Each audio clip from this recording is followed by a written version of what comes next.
Estou disposto, Senhor, a te louvar, agradecido por tudo que o Senhor já me fez.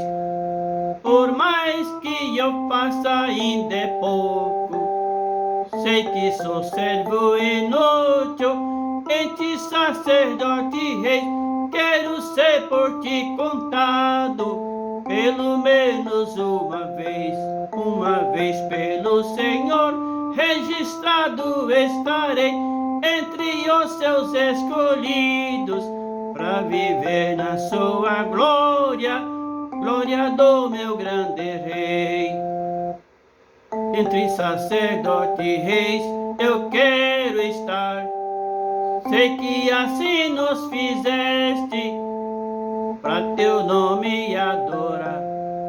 Por reconhecer minha fraqueza, clamo a ti na esperança que há de me abençoar. No teu manto me escondo, pro inimigo não me achar. Uma vez pelo Senhor, registrado estarei entre os seus escolhidos, para viver na sua glória, glória do meu grande rei.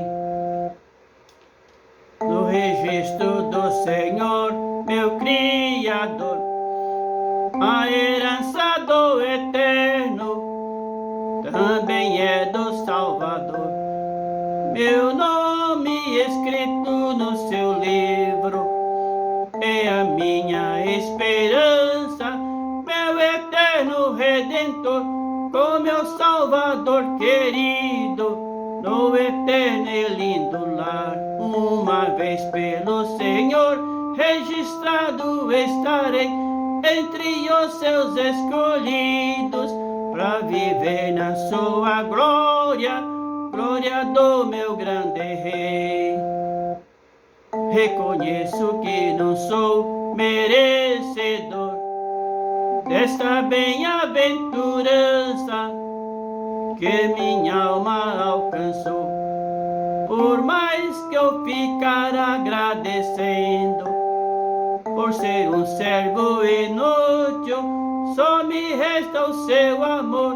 Minha alma está clamando pro meu Senhor me aceitar. Uma vez pelo Senhor, registrado estarei entre os seus escolhidos, para viver na sua glória, glória do meu grande rei.